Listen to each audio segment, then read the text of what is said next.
Bonjour à tous. Aujourd'hui, j'aimerais vous présenter un masque assez rare, enfin spécialement ici au Canada. Il s'agit du masque de l'armée américaine M25A1.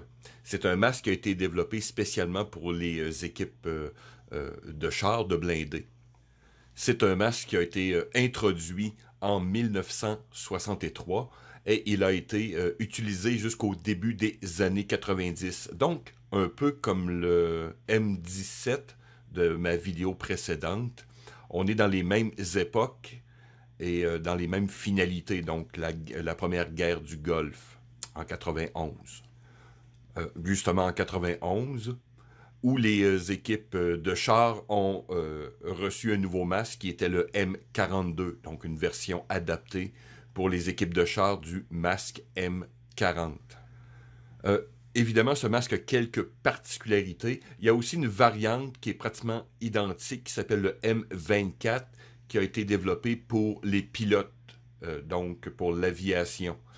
Dans le cas du M25A1, c'est l'ajout, entre autres, qu'on va détailler dans quelques minutes, du micro. Vous me pardonnerez un peu les manipulations, puisque le masque est connecté directement à sa cartouche filtrante M10A1, dont j'ai fait une vidéo aussi, donc vous pouvez regarder dans mes archives. J'ai fait une vidéo particulièrement sur ces types de cartouches. Donc, détaillons un peu la pièce.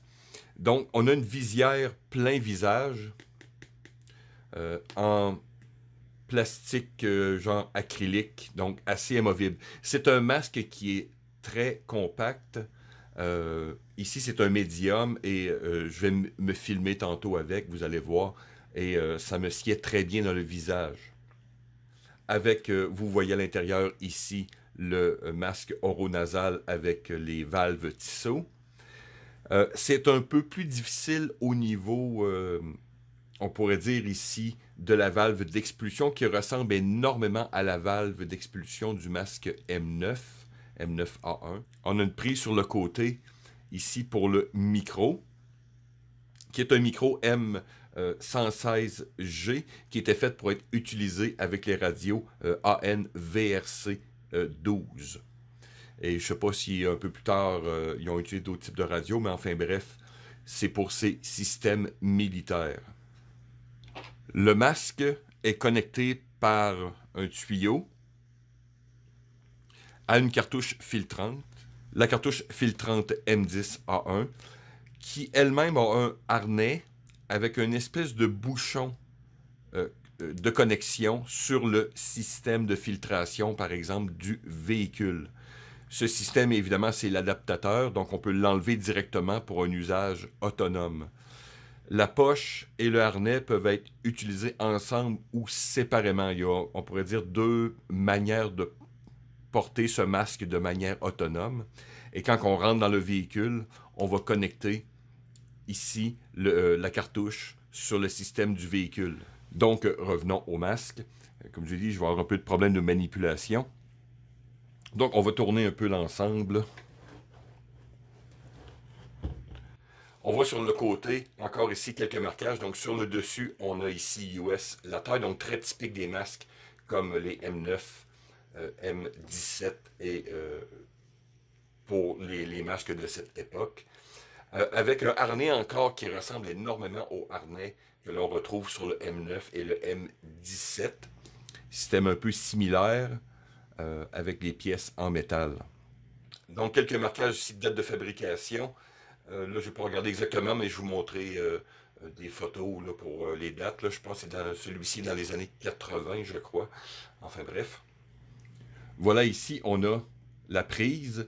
Comme je vous dis, c'est une prise, on pourrait dire, solide. Donc, on ne dévisse pas faux. C'est une bague de type férule qu'on appelle, avec un ruban. Enfin bref, tout pour vraiment sécuriser au maximum.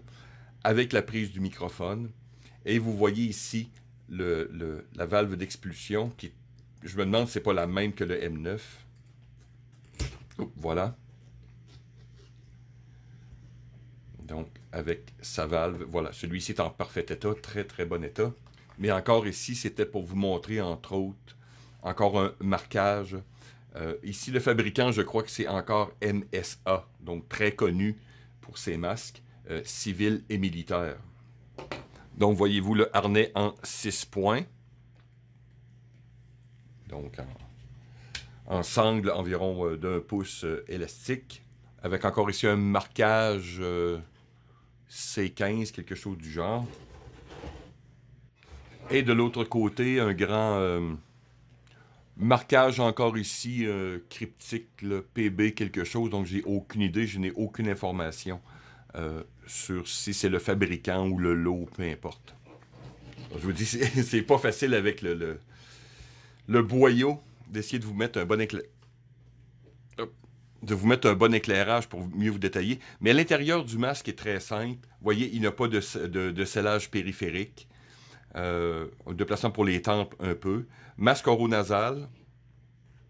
De manière, j'ai pris une photo ou deux pour mieux vous détailler l'intérieur, mais on voit le micro dans le fond. Comme ce masque n'a pas de diaphragme de communication, puisque ça a été développé pour les équipes de chars, donc les gens ne se crient pas dans un blindé, évidemment pour des raisons de bruit.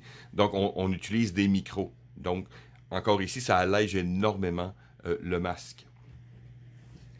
Donc c'est plus dur à voir sur la caméra, mais ici, dans le bas, on a le port de sortie, donc d'expulsion vers la valve. La prise est plus à l'avant, donc l'air rentre, circule, donc réduction de la buée. Donc, comme je vous dis, c'est vraiment un intérieur d'une très grande simplicité. Maintenant, je vais essayer de vous détailler le premier harnais et le bouchon, l'adaptateur pour l'appareil de filtration du véhicule M13. Donc ici, je l'ai mis comme il semble être indiqué dans le manuel. Donc c'est d'entourer les deux sangles de cette manière.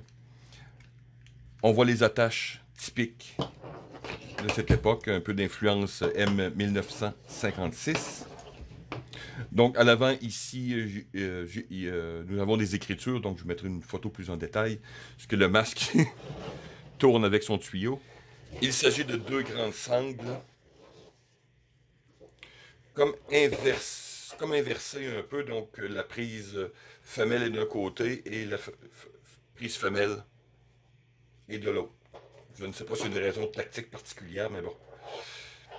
Sinon, que quand on le porte d'une certaine manière, vous voyez, ça se déplie un peu comme un papillon pour se coller sur votre poitrine ou sur vos hanches, selon. Puisqu'il y a deux méthodes de porter ce harnais.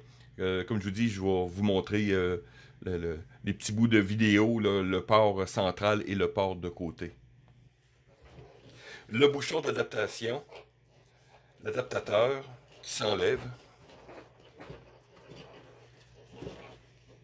assez aisément. Bon, voilà. Vous voyez ici la cartouche que j'avais expliqué dans ma vidéo. Et je voulais faire quelque chose de très québécois. Je voulais vous montrer que la taille environ de l'adaptateur se met sur une canne de sirop d'érable. En tout cas, bref, j'ai pris une photo. C'est ici, je voudrais faire quelque chose de post-apocalyptique et je voudrais me faire des filtres maison. Donc, je peux utiliser des cannes de sirop d'érable remplies de charbon actif et de toutes ces bonnes choses. Donc, l'adaptateur, on peut le porter de cette manière-là, de manière autonome. J'ai vu en respirant, enfin, je vous le montrais tantôt, c'est vraiment fait un masque pour opérer dans les véhicules avec une pression positive.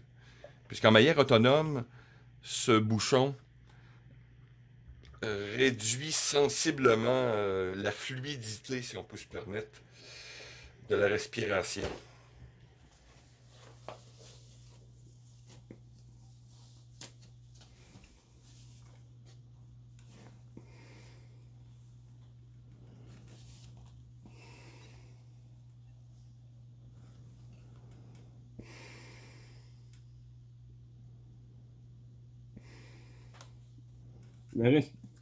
La respiration est correcte, comme je vous dis, mais j'irai pas faire une marche forcée avec ce masque, ça c'est sûr. Et au niveau, encore ici, vous voyez, c'est vraiment pas aisé de changer le filtre. J'ai essayé une fois, et je ne le retoucherai pas.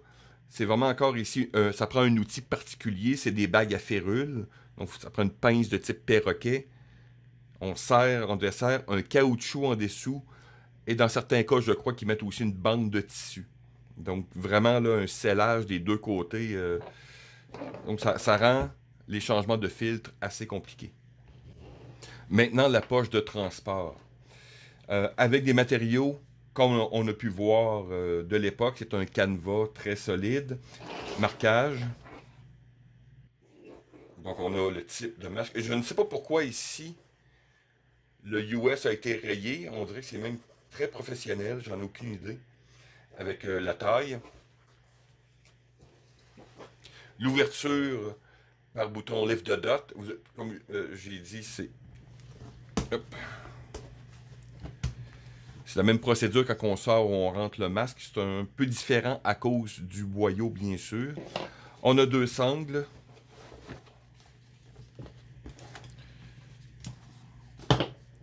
Donc celle, parce que c'est un masque encore ici de type droitier, donc on porte cette poche à gauche. Donc vous avez une sangle soit de cuisse, soit de poitrine. Et celle pour poitrine, je veux dire taille aux cuisses et poitrine, épaule en haut. Particularité, vous avez un trou à l'arrière, c'est le trou fait pour l'adaptateur. Comme je vous dis, je vous montrer un bout de photo ou de vidéo. L'intérieur, encore pas très évident à vous expliquer, mais je vais essayer de prendre une photo le mieux possible. La cartouche est faite pour être sécurisée sur le côté, avec l'embout qui sort. Vous avez un bout de tissu, un peu une feutrine, pour protéger comme la visière du masque. Une autre poche ici, je ne sais pas c'est pourquoi. Et une autre dans le fond. Je sais que j'ai regardé dans le manuel et c'est le même kit de décontamination. Donc le M258, si je me souviens bien, qui va avec. Et il y a d'autres éléments. Mais comme je vous dis, je ne suis pas très sûr. Il y a une poche intérieure. Donc cette poche semble être faite pour le kit de décontamination. Mais bon, encore ici, je n'avais pas les détails très exacts. Quelques accessoires sont disponibles pour ce masque. Il y a la capuche NBC M6 qui ressemble énormément à celle de la M17. C'est les mêmes tissus, le même look, sauf les différentes ouvertures. Un kit hivernal. Donc, celui-ci est fait pour les équipes de chars. Donc, il y a vraiment un kit comme... Je l'ai seulement vu dans le manuel. Donc, vraiment comme des jaquettes, on pourrait dire, là, un peu comme doublées pour le tuyau. Il y a une visière faite anti-reflet. Une lentille de protection supplémentaire. Donc, bref, que vous voyez ici les prises sur les côtés. Faites pour la visière. Je ne sais pas si je vais réussir à trouver une photo de ce kit-là. Mais je n'ai trouvé une avec vraiment le soldat avec le casque et tout là. Mais quelques accessoires, enfin, sont disponibles pour ce masque. Comme tous les masques de cette époque-là aussi, l'acrylique a une formulation différente dans ce cas-ci, puisqu'amovible, mais peut avoir tendance aussi au jaunissement. Dans ce cas-ci, j'ai pratiquement pas vu de jaunissement, donc je suis vraiment très content. La colle non plus, j'ai eu aucune contamination de cuivre ou rien, donc dans un excellent état dans ce masque. Donc, si on parle de protection personnelle ou de survie, est-ce que c'est un masque que l'on recommande? Ben, absolument pas. Un, parce que c'est un masque rare, dur à trouver. Le système, évidemment, de connexion est absolument pas pratique. C'est vraiment fait pour un usage très précis. Les cartouches, par exemple, sont très disponibles. J'avais expliqué dans ma vidéo que si sont en bon état et tout, vous êtes capable de prendre ces cartouches et vraiment les modifier pour les réutiliser. Mais il demeure que le système lui-même est à un usage particulier, donc c'est pas très pratique. C'est un masque léger, vraiment très, très confortable. Si on parle maintenant du marché du militaria, c'est un masque encore ici qui est rare, qui a encore une très bonne valeur. J'ai regardé différentes variantes, je crois qu'il se détaille en moyenne vers les, je sais pas, 200 US selon les sources. Donc, c'est un masque qui, comme je vous dis, qui a une bonne valeur sur le marché. Donc, voilà, je voulais vous présenter une autre belle pièce de Militaria. Donc, merci de m'avoir écouté. À la prochaine.